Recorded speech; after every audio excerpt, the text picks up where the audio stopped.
La más cordial bienvenida a los participantes de este importante foro, la más cordial bienvenida a la Casa del Pueblo, el Congreso de la República. Agradecer a las entidades convocantes de este encuentro y felicitar el esfuerzo que el Congreso de la República de Guatemala, por medio de su presidente, por medio de su junta directiva, en asocio con las entidades que han convocado este encuentro, por considerar que estamos hablando de una temática fundamental para la vida, para la familia, para la gobernabilidad y para el bienestar de nuestras sociedades. Quisiera pensar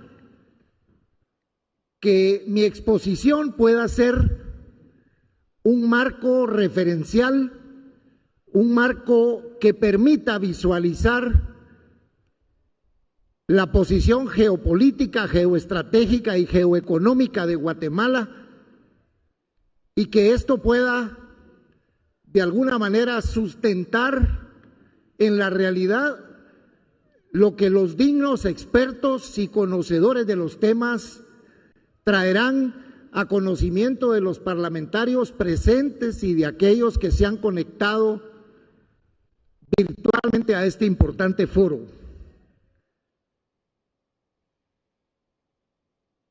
Guatemala es puerta al norte, Centroamérica es puerta al sur. Eso implica una profunda responsabilidad en el manejo y en el desempeño de la gobernabilidad en nuestra zona. Pueden ver las naciones centroamericanas, el Istmo Centroamericano.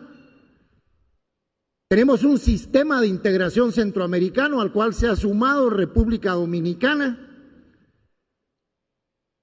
La hemos recibido con mucho amor y aprecio, pero esta es la región. Una región con una población que, según las últimas cifras, que no son muy actualizadas en la región, nos dicen que tenemos una población de 50.680.809 personas. Solo en el caso de Guatemala se registran 17.874.000 habitantes, y estamos seguros los guatemaltecos que estamos ya llegando a los 19 millones de habitantes, lo que quiere decir que más o menos Centroamérica puede tener una población de 55 millones de habitantes. Centroamérica tiene una extensión territorial de 523.777 kilómetros cuadrados de territorio. Por favor, la visualización del territorio. Está bien, regresemos, por favor. Y para una propuesta imaginaria, estamos a 300 metros del kilo cero que ustedes van a ver en el Palacio Nacional, que es el sitio desde el cual se miden todas las distancias en nuestro país. Estamos a 300 metros de ese lugar. Pues desde ese lugar a Puerto Quetzal en el Pacífico tenemos una distancia de 106 kilómetros. Pero desde este lugar a nuestro puerto en el Mar Caribe tenemos una distancia de 292 kilómetros. Tenemos una distancia de 282 kilómetros a la frontera con El Salvador, y tenemos una distancia de 316 kilómetros con la frontera con Honduras. El lugar en el que estamos, a la frontera de Panamá con Colombia, hay una distancia de 4.474 kilómetros. Quise traer estos datos y esa visualización para que construyamos la conciencia en este debate o en esta discusión de los temas de la posición geopolítica, geoestratégica y geoeconómica de Guatemala. Esta posición privilegiada es oportuna para el bien y para el mal. Esta posición nos permite poder, como cabeza de región, geográficamente hablando, poder desarrollar todas nuestras expectativas e intereses orientados a la América del Norte, a México, Estados Unidos y Canadá, el mercado más grande del mundo. Pero también esa posición geoestratégica nos pone como nación y como país en una posición geoestratégica para el bien y para el mal. Y cuánto quisiéramos hablar del bien y de poder pensar que la región como tal pudiese insertarse en un mercado del norte y poder hacer un intercambio de capacidades. Pero tenemos lamentablemente que hablar hoy de la parte negativa de esa posición geoestratégica. Nuestra posición geoestratégica nos pone bajo la amenaza permanente, bajo el riesgo permanente, bajo el acoso permanente de flagelos como el narcotráfico, como el tráfico ilegal de personas, como las migraciones irregulares, el tráfico de armas, y por qué no decirlo, de las acciones del terrorismo que de alguna manera tiene que transitar por el istmo centroamericano hacia su objetivo, que es el norte y particularmente los Estados Unidos.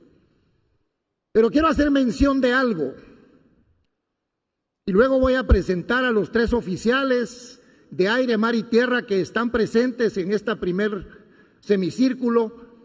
Los voy a presentar a ellos por nombre y funciones que desempeñan, pero quiero hacer una mención. A Guatemala se le retira la ayuda militar estadounidense en 1978. El presidente Jimmy Carter toma una decisión y le plantea un bloqueo militar a Guatemala. Muchas gracias.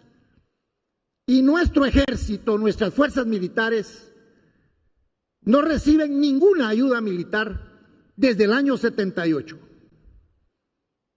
Y estamos teniendo cooperación para una fuerza especial naval en la lucha antinarcótica.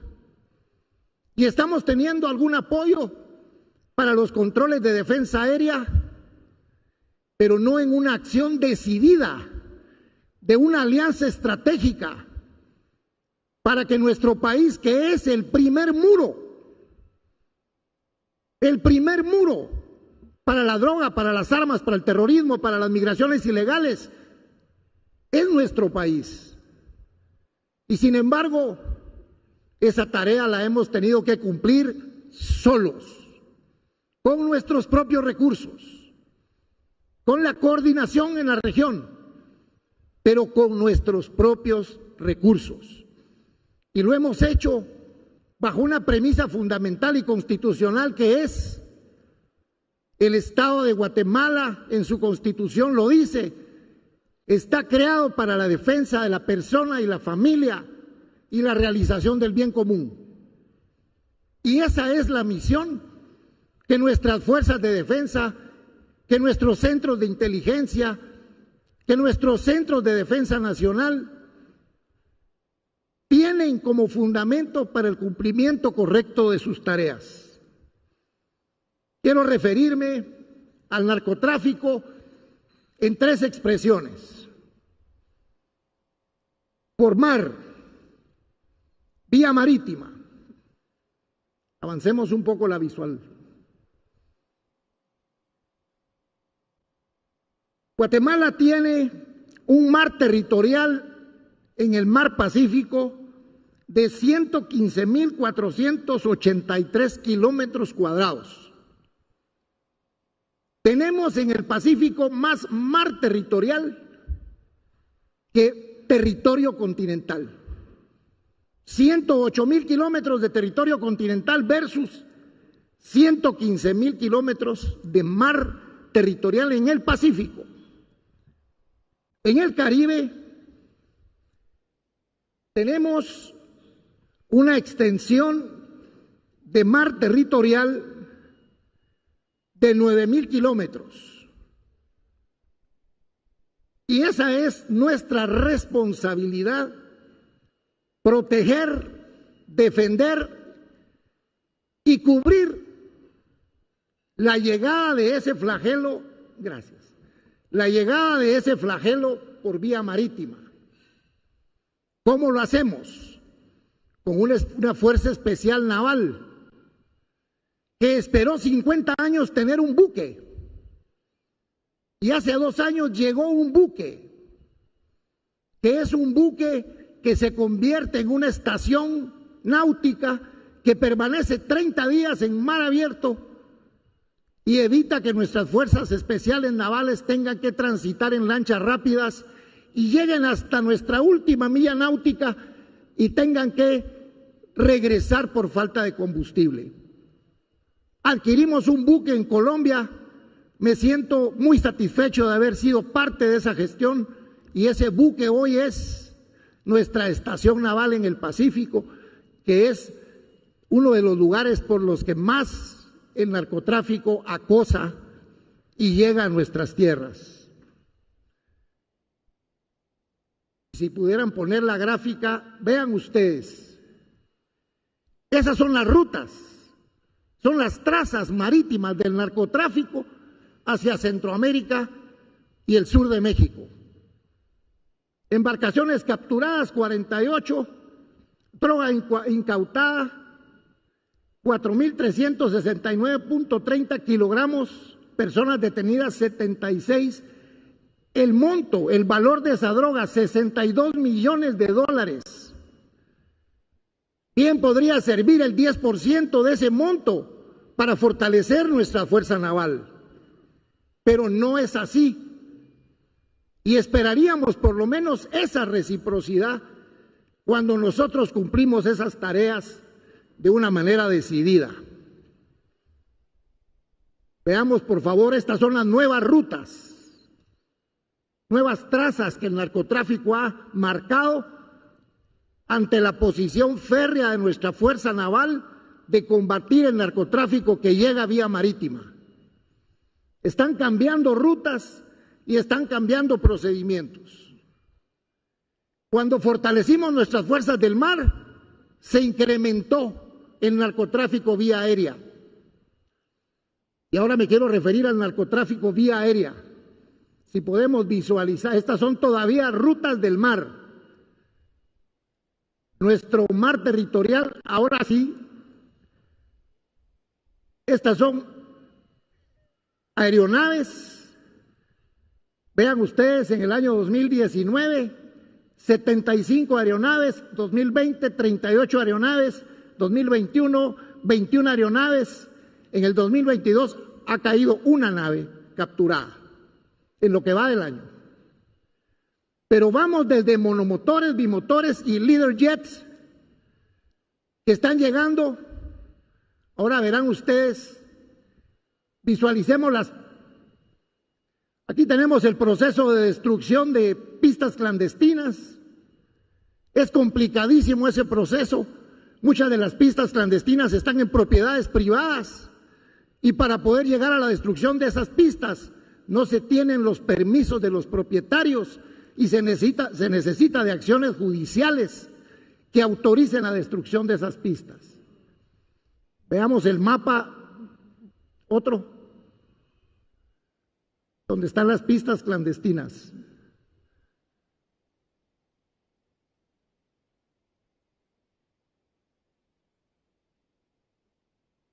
Hay uno que muestra, siga adelante, ese. Vean ustedes, 496 pistas ilegales que tenemos que combatir, que tenemos que destruir, que tenemos que evitar que la droga que va principalmente para el norte llegue Nuestro país primero fue puente, luego bodega, luego narcoproductor, y hoy seguimos siendo una ruta inevitable. No hay un solo aeroplano que salga de Colombia o de Venezuela. El 96% de aeronaves salen de Venezuela. Que tenga autonomía de vuelo, que pueda ir más allá de nuestra frontera norte. Y es por eso que ustedes ven eso en esos mapas. Continuemos. El tráfico de drogas vía terrestre. Tenemos en la región centroamericana un sistema de fronteras muy poroso, muy fácil de burlar, muy fácil de alterar. Tenemos extensiones territoriales limítrofes donde la gente no sabe si está en Honduras o Guatemala o El Salvador o Guatemala o Nicaragua o Costa Rica. Son lugares selváticos que pueden ser propicios para ese trasiego de la droga vía terrestre. Tenemos el transporte de cargas que viene de Panamá hacia Guatemala, que también es utilizado. Tenemos el tema portuario, los controles portuarios. Lo que quiero destacar y quisiera como ofrecer como marco para lo que ustedes nos van a exponer es, somos, querramos o no, un paso estratégico del mal. Y esa condición nos pone como sociedad en la necesidad de fortalecer nuestros esfuerzos para enfrentar esos flagelos, pero también nos deja tremendos problemas como sociedad. El menudeo del narcotráfico, el narcocultivo. Hemos destruido laboratorios de procesamiento de droga. La pasta básica de la cocaína está llegando encubierta en recipientes de detergentes y está siendo ya refinada en laboratorios en nuestra costa caribe. ¿Por qué razón? Porque un kilo de droga comprado en Colombia al narcotráfico a un kilo de droga ya refinada comprado en la costa pacífica de Guatemala o en la costa atlántica caribe de Guatemala tiene una diferencia de precios muy grande. Por eso somos estratégicos para estos flagelos. Y hay tanto que decir de las implicaciones de la presencia del narcotráfico en nuestro país. La incidencia del narcotráfico en el comercio, la incidencia del narcotráfico en operaciones lícitas, renta de casas, locales, fincas, bodegas, transporte, cuerpos de seguridad. La implicación es muy fuerte. Quisiera ahora hablar de los otros flagelos. El tráfico ilegal de personas. El tráfico ilegal de personas, producto del coyotaje, que viene desde Sudamérica, del Caribe, y hemos encontrado grupos que vienen en esos procesos de coyotaje y de tráfico ilegal de personas que vienen del Medio Oriente y que llegan a Costa Rica, que llegan a Nicaragua y empiezan su ruta, que no son migraciones irregulares, sino son producto del coyotaje y el tráfico ilegal de personas. Muy dramático el tráfico de menores de edad. Las deportaciones que Estados Unidos hace de menores no acompañados centroamericanos y extrarregionales es muy grande, es impensable el número, pero es un fenómeno.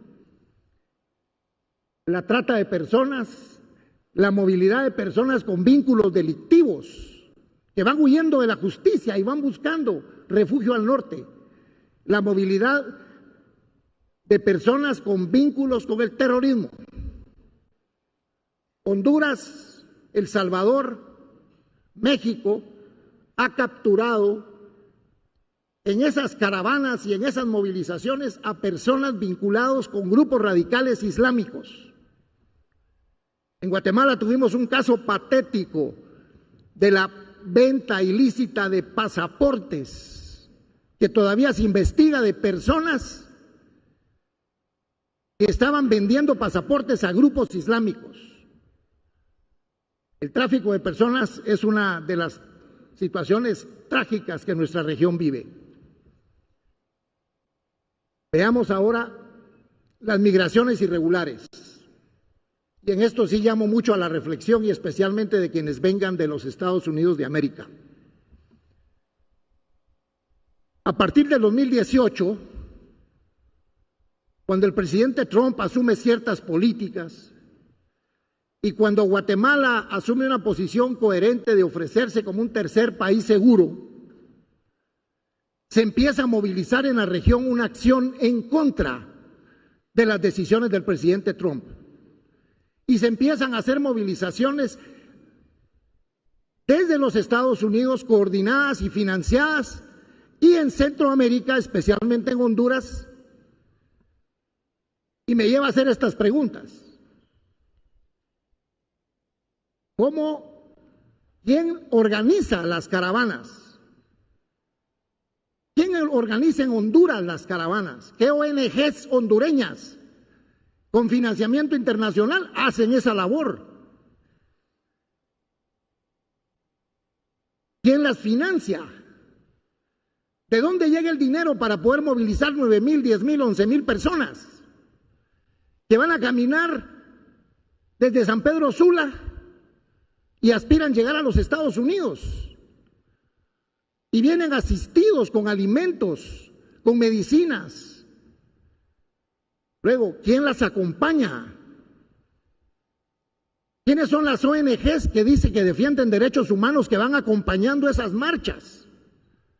Que se sabe perfectamente que son irregulares. La migración es un derecho humano, claro, pero no una migración irregular, una migración en masa como la que hemos tenido que detener en Guatemala. ¿Cómo actuaron los estados? De dónde salen, por dónde pasan y hacia dónde van. Guatemala decidió el año pasado, por una decisión valiente del presidente Yamatei y producto de la pandemia que nos agobia, dice, no entra nadie de esa forma. Y nos tocó que nuestra fuerza pública, la Policía Nacional Civil, con el apoyo decidido del Ejército de Guatemala, bloquearan el ingreso de caravanas irregulares de más de 5 o 8,000 personas. Y tuvimos una guerra mediática en contra de la decisión del Estado de Guatemala. Pero era una decisión soberana. ¿Por qué razón? Porque en las caravanas de principios del año pasado, que fueron a México, México decidió permitirles el ingreso. Les permitió algunos permisos de trabajo. Los llevó a tener ciertas condiciones de vida en México. Pero pronto esta gente empezó a regresar a sus países. Y de regreso se quedaban en Guatemala. Y empezaron en Guatemala, muchos de ellos a hacer trabajo honesto, pero muchos de ellos a organizarse delictivamente. Y esas razones, como una responsabilidad plena y clara del Estado de Guatemala, han evitado el paso de las caravanas irregulares que vienen en actitud, muchas de ellas violenta, que no quieren aceptar controles sanitarios y mucho menos controles migratorios. El tráfico de armas, mercado negro de armas, grupos de interés, guerrillas, delincuencia organizada, carteles del narcotráfico. Las armas que llegan a la región tienen esos grupos de interés. Hay grupos irregulares armados que hoy vuelven a abanderar temas como que fuesen guerrillas.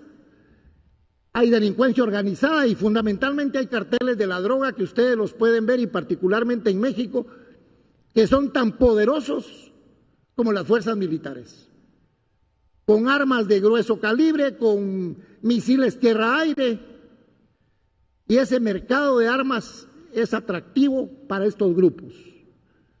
Rutas del flujo de armas de fuego. Toda esta información, si alguien la quiere obtener, con mucho gusto los organizadores y el Congreso de la República la puede proporcionar. Continuemos. Y será ya la parte concluyente. Bueno, acá está, regrese por favor. Esta es una evidencia de captura de personas vinculadas a grupos radicales islámicos en México y en Costa Rica. Están estos dos casos que me pudieron facilitar los cuerpos de inteligencia. Continuemos, por favor. Vínculos de la delincuencia común y organizada. Personas nacionales e internacionales que forman parte de esos grupos. Financiamiento nacional e internacional para sus operaciones. Muchas veces el narcotráfico financia cierto flagelo delictivo, secuestro, extorsión, robo, para distraer la fuerza pública, atender esos flagelos y tener ellos menos oposición en sus operaciones ilícitas. Cabe la casualidad que cuando hay una caravana de ese tipo, el narcotráfico tiene operaciones exitosas, porque el Estado tiene que distraer sus elementos, atender la caravana que muchas veces llega a niveles como la última que quemó algunos vehículos de nuestra fuerza pública. Vínculos con las fuerzas públicas también los hay. Controles territoriales para garantizar rutas y trazas, lavado y blanqueo de activos, por supuesto que sí. Entonces, quisiera, ustedes pueden ver, decomisos, cualquier cantidad de vínculos y relaciones, la incautación de miles de millones de dólares que nuestra fuerza pública hace. Digamos, son las operaciones lícitas que terminan siendo vinculadas a estos flagelos. Fachadas de operaciones comerciales, servicios de transporte, seguridad, servicios financieros y banca. Claro que sí. Se las ingenian de muchas maneras y hacen y llegan a la banca nacional y utilizan los servicios de la banca nacional, como seguramente sucede con la droga que sube y el dinero producto de la droga que baja. Porque la droga que sube tiene un precio. ¿Y cómo baja lo que se paga por esa droga? Baja muchas veces en containers por medio de navieras, pero también baja por medio de servicios financieros, que seguramente ustedes que son expertos nos van a ilustrar en ese sentido. Quisiera ya estar en la parte final. Conclusiones. Mis conclusiones personales. Si yo quiero el bienestar de mi familia y de mis hijos, yo no puedo cruzarme de brazos. Por favor, regresemos.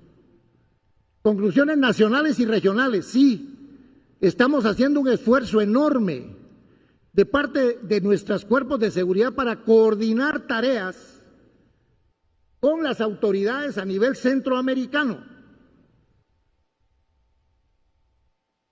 Las conclusiones institucionales del Congreso de la República, ustedes ya las escucharon de voz de nuestra Presidente.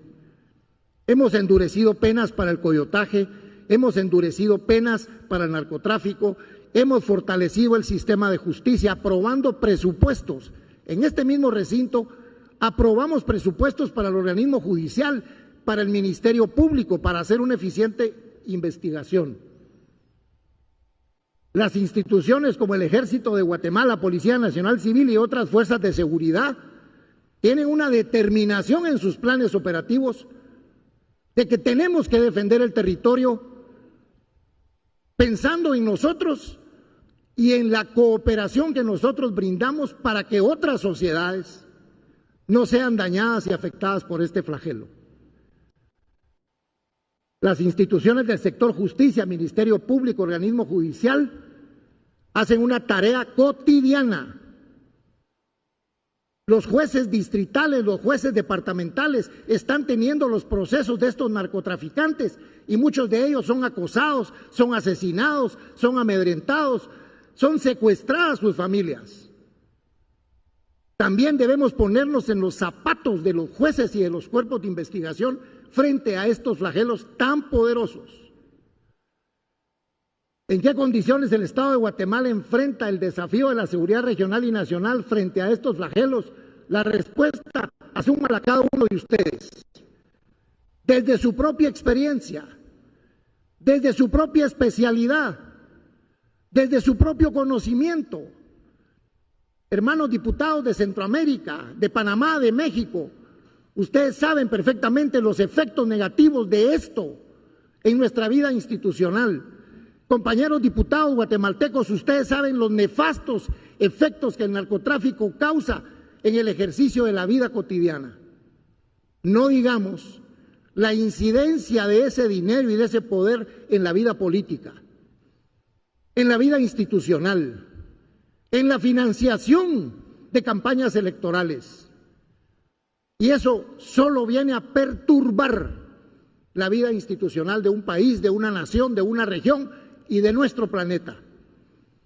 Guatemala, sola o bien acompañada, seguirá asumiendo una posición fuerte y definida frente a estos flagelos.